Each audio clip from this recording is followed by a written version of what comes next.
Haleluya. Berikan dulu tepuk tangan sekali lagi dari Tuhan Yesus. Berapa banyak kita di sini diberkati oleh firman Tuhan dari Ibu Munte? Saudaraku, karena jarang-jarang datang maka lama sesi seminarnya, saudaraku. Kita sambung sedikit lagi. Saudara masih sanggup? Amin. Tadi kita sudah dengarkan dari Bu Munte bagaimana kita semua harus berubah menjadi seperti Tuhan Yesus. Bagaimana kita harus mengasihi Tuhan, patuh kepada perintah Tuhan. Kita juga harus mengasihi sesama. Golden rule, apa yang kita ingin orang lakukan kepada kita lakukan terlebih dahulu kepada orang lain. Lalu bagaimana prakteknya kita hidup dalam satu gereja, dalam satu tubuh Kristus. Kita semua harus bersatu, amin. Kita harus berubah dan berbuah. Mari sama-sama katakan berubah dan berbuah. Sebabnya malam ini saya mau sampaikan untuk mengerjakan semua hal tadi, biarlah kita masing-masing memiliki iman yang berani. Jangan kita dengarkan firman Tuhan, terlalu tinggi itu, terlalu susah untuk mengerjakannya, terlalu besar itu. KKS-ku sudah terlalu banyak perpecahan, susah kalau dibilang bersatu. Saudaraku, biarlah kita punya iman yang berani. Apa kata firman? Sanggup kita melakukannya. Bisa kita melakukannya.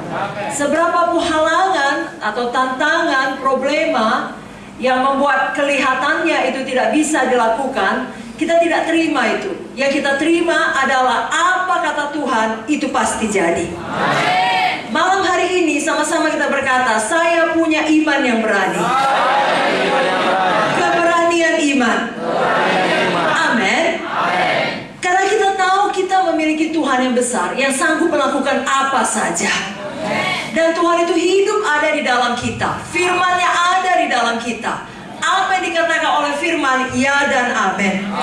Malam hari ini saya mengajak Bapak Ibu Saudara, mari berani untuk memiliki iman bagi hidup kita masing-masing, baik secara pribadi tadi, juga di dalam tubuh Kristus, sebagai gereja Tuhan, sebagai anggota tubuh Kristus yang masing-masing kita memiliki tempat, masing-masing kita memiliki bagian, memiliki karunia, masing-masing kita penting. Amin. Jadi kalau selama ini ada sesuatu Tuhan taruhkan dalam hati saudara, satu visi, satu panggilan, satu tugas, saudara merasa itu terlalu besar, terlalu sulit, mulai malam ini saudara berkata, tidak ada yang mustahil kepada Tuhan. Saya berani beriman, tidak ada yang mustahil kepada saya. Saudara tidak lagi lihat kepada sumber daya saudara yang terbatas. Saudara lihat kepada Tuhan Yesus yang tidak terbatas. Apa janji Tuhan yang Tuhan hidupkan dalam hati saudara masing-masing, saudara yakin betul itu bisa digenapi. Amin, saudaraku. Saudara masih ingat kisah Abraham? Bagaimana Tuhan menjanjikan kepada dia memiliki anak. Dia sudah tua, mustahil bagi dia memiliki anak, tapi dia memiliki iman yang berani. Mari saya bacakan dalam Roma 4 ayat 18 sampai 24.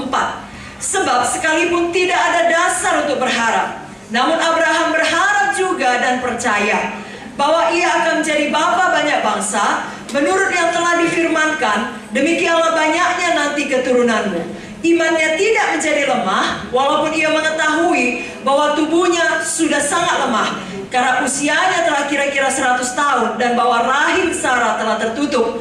Tetapi terhadap janji Allah ia tidak bimbang karena ketidakpercayaan, malah ia diperkuat dalam imannya, dan ia memuliakan Allah dengan penuh keyakinan bahwa Allah berkuasa untuk melaksanakan apa yang telah ia janjikan.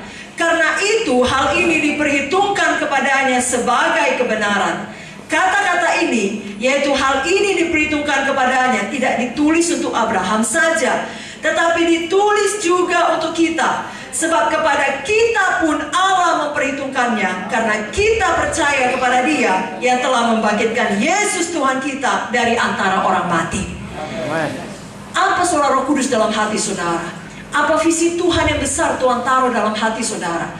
Apa janji Tuhan yang selama ini pada waktu yang lalu hidup tapi telah redup dalam hati saudara? Malam ini nyalakan kembali, bangkitkan kembali. Jangan katakan, oh sudah terlalu lama, tidak mungkin lagi.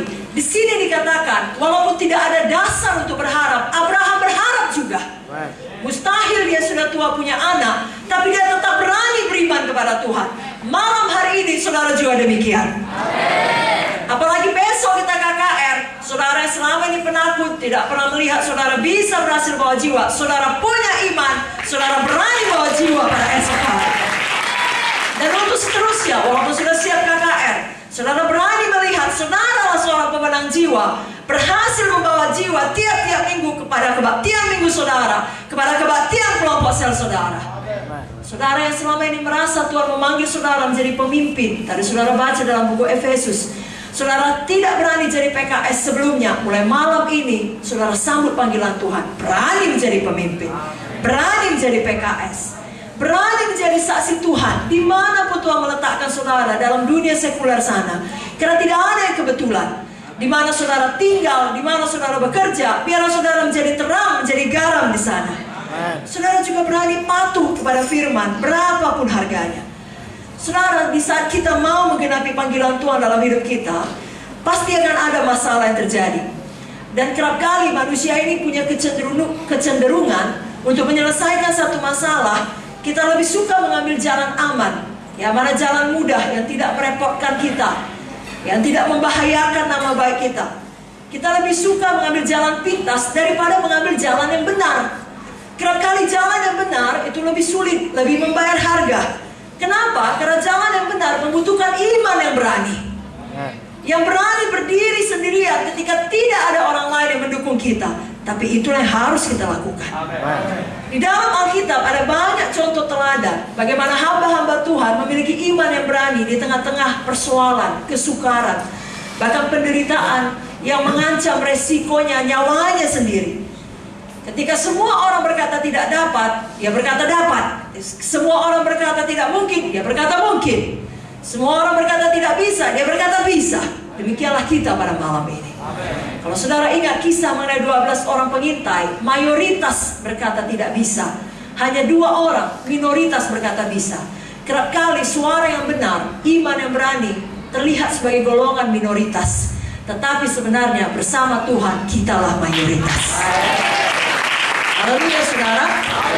Malam ini saya bacakan contoh teladan seorang hamba Tuhan memiliki iman yang berani, namanya Kaleb. Dari Bilangan 13 ayat 26 sampai 33 saya bacakan. Langsung datang kepada Musa, Harun dan segenap umat Israel di Kades di padang gurun Paran. Mereka membawa pulang kabar kepada keduanya dan kepada segenap umat itu, memperlihatkan kepada sekaliannya hasil negeri itu. Mereka menceritakan kepadanya, kami sudah masuk ke negeri kemana kau suruh kami, dan memang negeri itu berlimpah-limpah susu dan madunya, dan inilah hasilnya. Hanya bangsa yang diam di negeri itu kuat-kuat dan kota-kotanya berkubu dan sangat besar. Juga keturunan Enak telah kami lihat di sana. Orang Amalek diam di tanah Negeb, orang Het, orang Jebus dan orang Amori diam di pegunungan. Orang Kanaan diam di sepanjang laut dan sepanjang tepi sungai Jordan.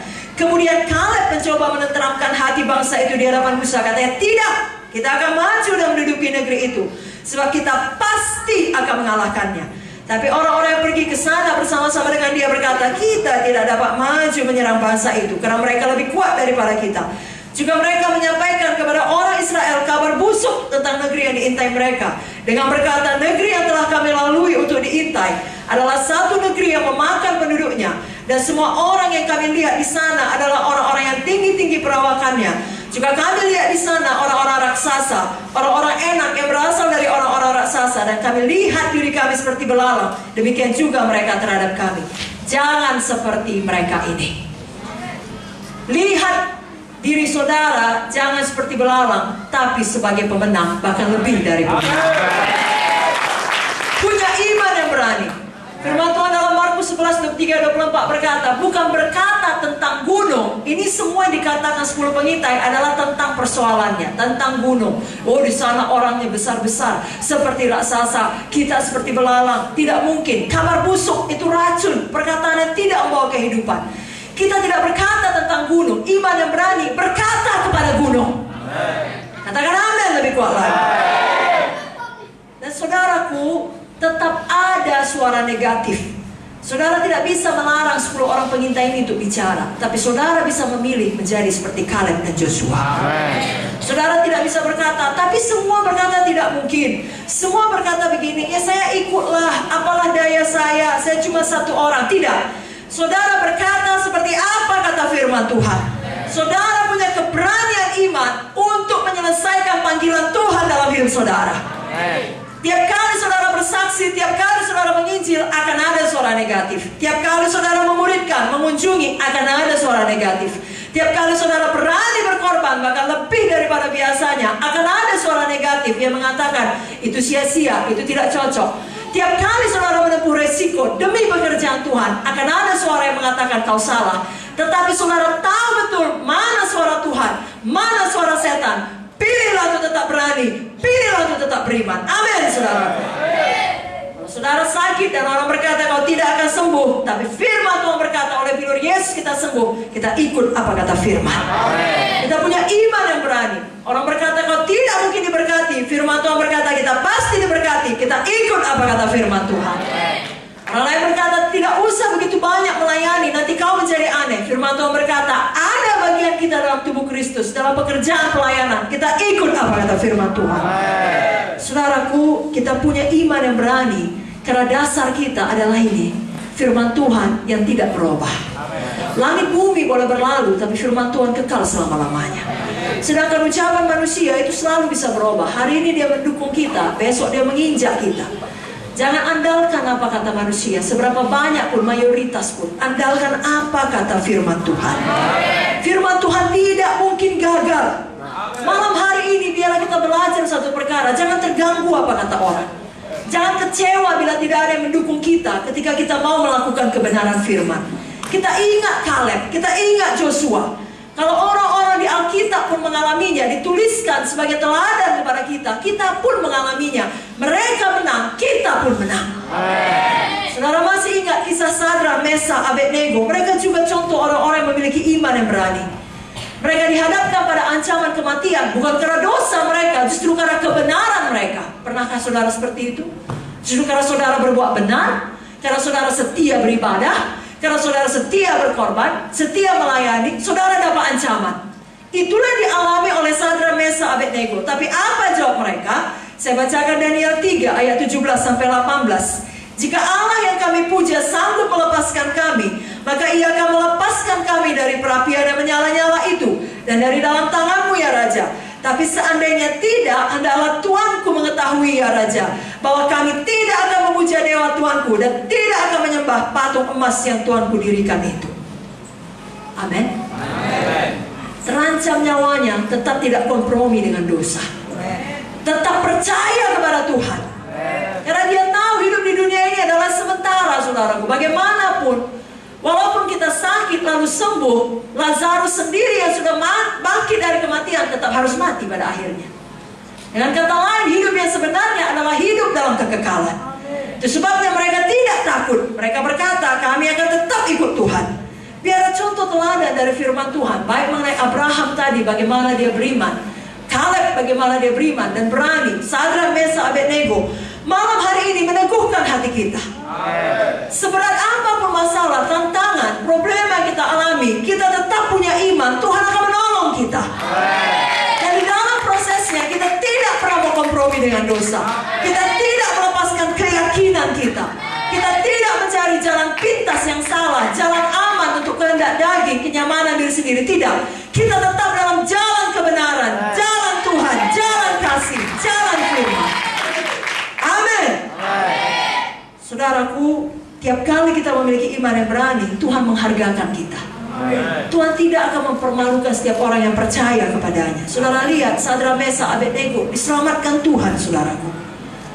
Tiap kali kita memilih jalan iman, Tuhan yang berperang bagi kita. Saya bacakan Keluaran 14 ayat 14. Tuhan akan berperang untuk kamu dan kamu akan diam saja. Bukankah itu luar biasa? Amen. Pada malam hari ini, bisakah Tuhan menemukan iman di tempat ini? Amen. Berapa banyak saudara mau memiliki iman yang berani? Betul-betul percaya tidak ada yang mustahil kepada Tuhan. Tidak ada yang mustahil bagi saudara yang percaya. Bisakah saudara lihat keluarga saudara dipulihkan? Bisakah saudara lihat masa depan saudara, masa depan yang diberkati? Bisakah saudara lihat KKR saudara berganda? Bisakah saudara lihat saudara jadi terang dimanapun Tuhan menempatkan saudara? Bisakah saudara lihat besok KKR banyak jiwa-jiwa diselamatkan, disembuhkan? Berikan doa tepuk tangan bagi Tuhan Yesus. 2 Tawarik 16 ayat 9 berkata, mata Tuhan menjelajah seluruh bumi termasuk menjelajah duri pada malam ini. Amen. Untuk melimpahkan kekuatannya kepada mereka yang bersungguh-sungguh hati terhadap Dia. Mari bersungguh-sungguh beriman. Amen. Tapi setelah kita memiliki iman yang berani, sudah berkata, bisa itu dilakukan. Bisa saya mendoakan jiwa sampai sembuh. Bisa saya buka KKS di daerah baru. Bisa saya diberkati. Bisa penyakit ini sembuh.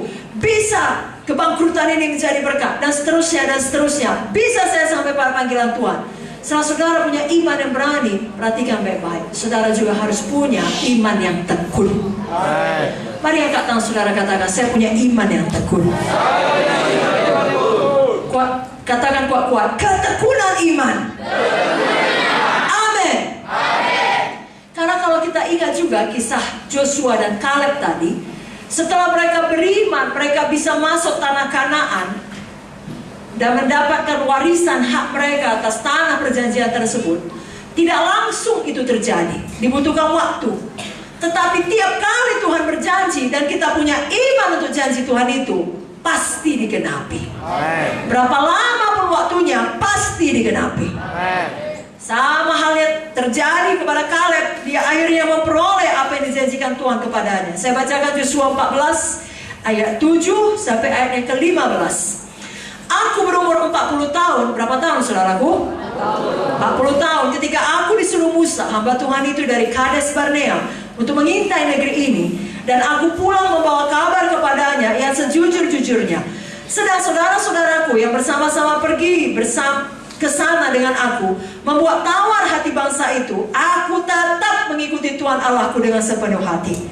Pada waktu itu Musa bersumpah, katanya, sesungguhnya tanah yang diinjak oleh kakimu itu akan menjadi milik pusakamu dan anak-anakmu sampai selama-lamanya, sebab engkau tetap mengikuti Tuhan Allahku dengan sepenuh hati. Jadi sekarang sesungguhnya Tuhan telah memelihara hidupku seperti yang dijanjikannya. Kini sudah 45 tahun lamanya. Berapa lama saudaraku? 45 tahun lamanya sejak diucapkan Tuhan firman itu kepada Musa. Dan selama itu orang Israel mengembara di padang gurun. Jadi sekarang telah berumur 85 tahun aku hari ini. Pada waktu ini aku masih sama kuat seperti pada waktu aku disuruh Musa. Seperti kekuatanku pada waktu itu, demikianlah kekuatanku sekarang untuk berperang dan untuk keluar masuk. Oleh sebab itu, berikanlah kepadaku pegunungan yang dijanjikan Tuhan pada waktu itu. Sebab kau sendiri mendengar pada waktu itu bahwa di sana ada orang enak dengan kota-kota yang besar dan berkubu. Mungkin Tuhan menyertai aku sehingga aku menghalau mereka seperti yang difirmankan Tuhan. Lalu Joshua memberkati Kaleb bin Jefune dan diberikannya Hebron kepadanya menjadi milik pusakanya. Itulah sebabnya Hebron menjadi milik pusaka Kaleb bin Jefune orang Kenas itu sampai sekarang ini, karena ia tetap mengikuti Tuhan Allah Israel dengan sepenuh hati. Nama Hebron dahulu adalah Kiryat Arba. Arba ialah orang yang paling besar di antara orang enak, dan amanah negeri itu berhenti berperang. Malam hari ini semua kita punya spirit of Caleb. Bagaimanakah spirit of Caleb? Iman yang tekun. 45 tahun bukan waktu yang singkat. Ada orang sakit, mau dalam 2 detik langsung sembuh. Nunggu 1 hari pun tidak mau. Padahal kadang-kala bagus dia menunggu, ada proses sampai kesembuhan itu benar-benar dimanifestasikan. Karena itu membuat dia lebih banyak belajar firman Tuhan, kesembuhan. Betul-betul firman itu masuk ke dalam hatinya, itu yang kemudian menjadi kesembuhan bagi seluruh tubuhnya. Daripada sekedar menerima karunia-karunia daripada orang yang mendoakan dia. Adalah lebih baik kita sembuh oleh iman kita sendiri terhadap firman Tuhan. Karena biasanya kesembuhan seperti itulah yang bertahan. Itu sebabnya dalam menerima janji Tuhan, jangan selalu mau instan. Kita harus punya iman yang tekun. Kita harus belajar untuk sabar. Sama seperti Kaleb, tetap beriman berapa lama pun waktunya. Ada banyak orang pada awal pengikutannya kepada Tuhan sangat panas. Tapi setelah mengalami testing waktu, proses beberapa lama, mundur, suam, dingin, paling parah, redup, padam, berbalik, memberontak. Jangan ada seperti itu. Kita terus panas, terus menyala. Sebagaimana dikatakan Kaleb, sebegitu aku kuat dahulu, sekarang ini pun aku masih kuat. Amen. Kuat secara badani, kuat secara rohani. Amen. Saudara ingat saja, kalau namanya mengikut Tuhan bukan seperti lari jarak pendek, lari sprint, tapi seperti lari maraton, saudaraku. Dibutuhkan endurance, dibutuhkan ketekunan, dibutuhkan ketahanan. Apa kata Roma 12 ayat 11? Janganlah hendaknya kerajinan kendor, biarlah rohmu menyala-nyala dan layanilah Tuhan. Satu perkara tadi juga sudah dikatakan Ibu Munte, pada waktu kita melayani Tuhan, pada waktu kita mengikut Tuhan, apalagi melayani Tuhan, penderitaan akan datang, persoalan akan datang, aniaya akan datang. Kalau itu datang, jangan bingung, jangan takut, jangan menyerah, jangan berhenti di tengah jalan. Tetap punya ketekunan iman, katakan amin. Sejak malam ini kita tetapkan hati kita, apapun yang terjadi, saya tidak mau menjadi lemah. Saya tidak mau berhenti di tengah jalan. Saya tidak mau menjadi kecewa. Coba kita pikirkan Kaleb pada masa itu. Semua kawan-kawan seumurnya bermatian. Dia bisa lemah imannya, bisa kecewa, betul saudara? Ya, betulnya aku bisa sampai ke Hebron. Ini sudah tambah umurku, sudah 50, 10 tahun berlalu lagi, sudah 60, sudah 70, sudah 80. Kaleb bisa menyerah, tapi dia tidak mau menyerah. Dan Tuhan selalu adil. Walaupun umur Kaleb bertambah, kekuatannya tetap. Ada kalanya, karena orang-orang di sekeliling kita sama seperti Kaleb, saudaraku, orang-orang sebangsanya tidak percaya, kita ikut menerima akibatnya. Orang-orang sekeliling kita tidak sungguh-sungguh sebagai satu gereja Tuhan, kita ikut menderita, tapi Tuhan adil. Tuhan tahu caranya memelihara hidup kita asal kita mempunyai iman yang tekun. Saya dan saudara sama seperti Kaleb, masing-masing kita punya Hebron, masing-masing kita punya panggilan Tuhan yang harus kita genapi. Jangan berhenti di tengah jalan. Jangan berhenti ketika saudara dalam kekurangan. Artinya saudara berdoa untuk berkat tidak juga datang, tetap beriman. Tetapi sebaliknya, jangan berhenti kalau saudara sudah sangat diberkati. Kalau tadinya saudara datang kepada Tuhan sangat sakit, sangat bangkrut, sekarang sudah punya mobil, sudah punya rumah, sudah menikah, sudah punya anak, sudah nyaman hidup, lalu lupakan panggilan Tuhan, tidak lagi bergerak menginjil, tidak lagi menyala-nyala berdoa. Jangan saudaraku, baik dalam kekurangan, baik dalam kelebihan, jangan ada satu pun membuat kita berhenti dari panggilan Tuhan. Kalau mau tepuk tangan yang meriah untuk Tuhan Yesus. Haleluya. Jika saya bacakan beberapa ayat firman Tuhan untuk mengingatkan kita, jangan takut pada penderitaan dalam mengikut Tuhan. Filipi 1 ayat 29. Sebab kepada kamu dikaruniakan bukan saja untuk percaya kepada Kristus, melainkan juga untuk menderita untuk Dia. Mari sama-sama ucapkan, saya rela menderita untuk Yesus. 2 Timotius 3 ayat 12. Memang setiap orang yang mau hidup beribadah dalam Kristus Yesus akan menderita aniaya.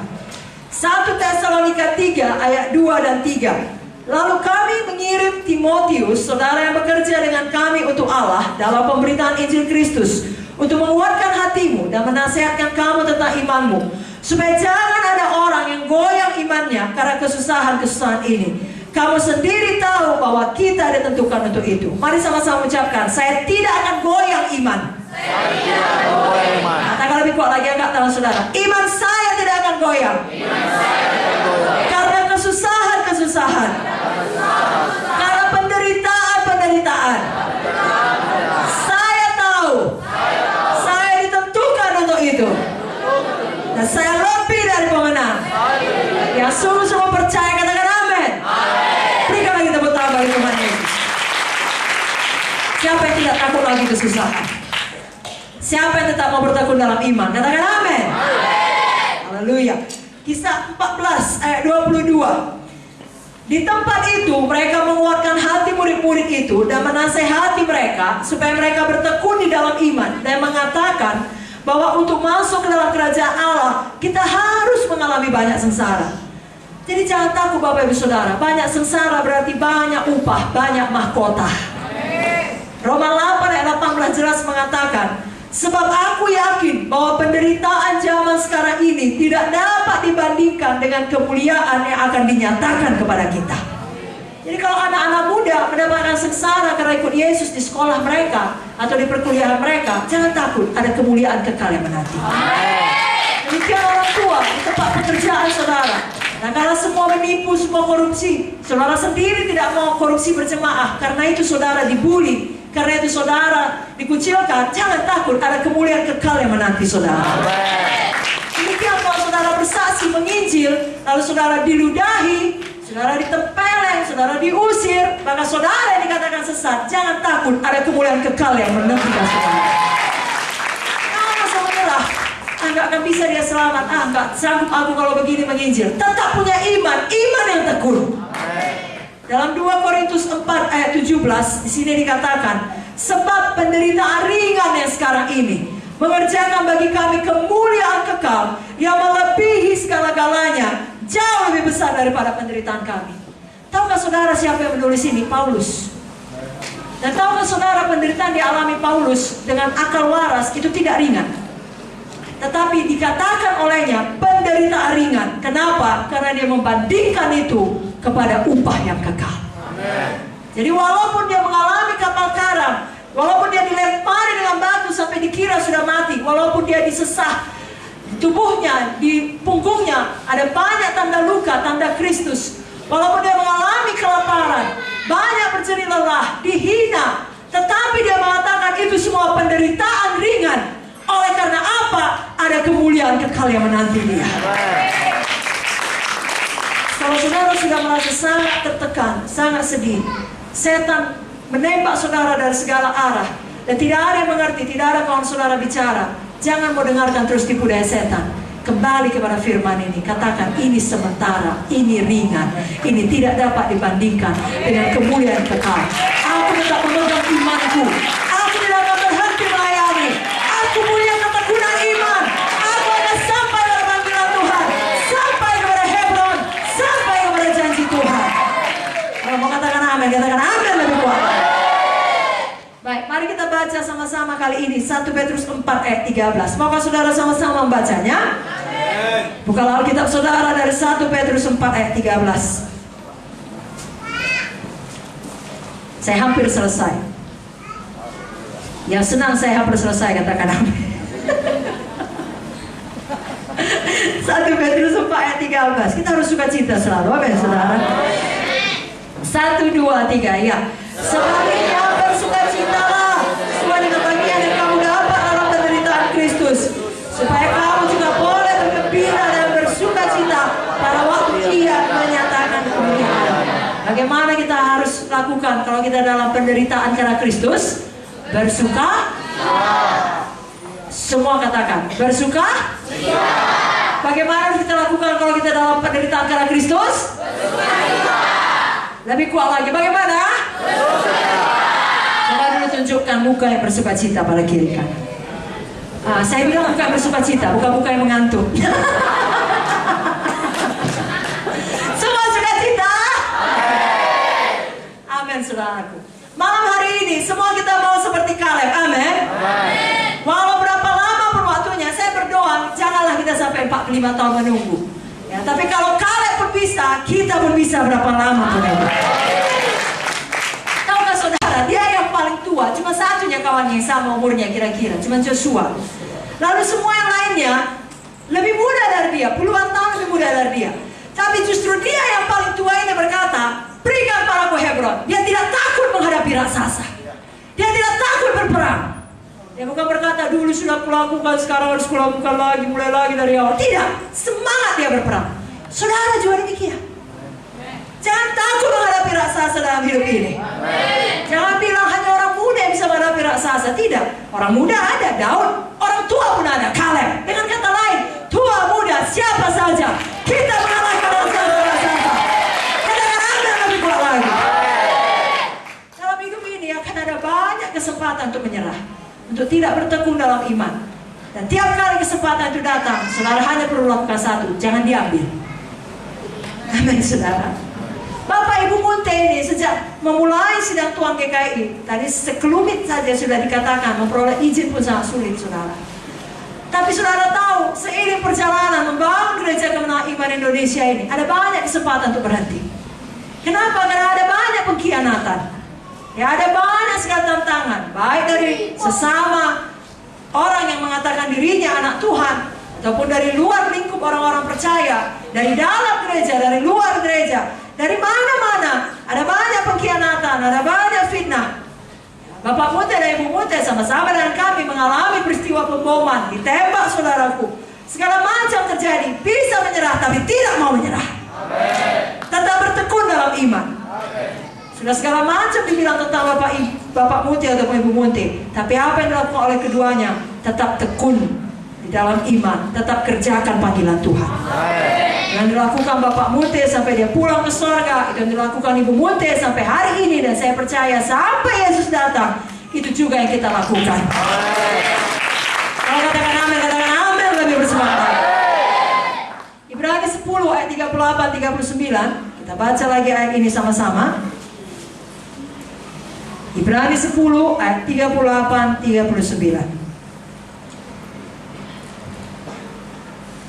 Mari kita baca dari ayat 36 saja. Saudara mau? Bisa baca 36, 37, 38, 39. Amin.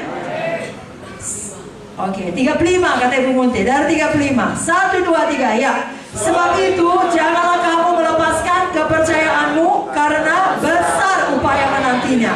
Sebab kamu memerlukan ketekunan, sebab bukan kehendak Allah kamu memperoleh apa yang dijanjikan itu. Sebab sedikit, bahkan sangat sedikit waktu lagi, dan Ia yang akan datang sudah akan ada tanpa menangguhkan kedatangannya.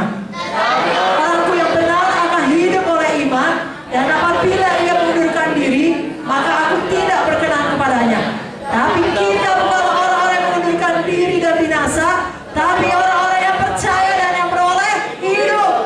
Mari ucapkan, saya bukan orang yang mengundurkan diri. Lebih kuat lagi, katakan kepada Tuhan, bahkan biar setan juga dengar, saudaraku. Saya bukan orang yang mengundurkan diri. Saya tidak akan binasa. Saya orang yang percaya. Saya bertekun di dalam iman. Saya beroleh hidup. Katakan amin. Berikan tepuk tangan bagi Tuhan Yesus. Haleluya. Jadi saudaraku, apapun yang terjadi, tadi kita sudah berkata, berkat melimpah ataupun kekurangan, apapun yang terjadi tidak membuat kita berhenti.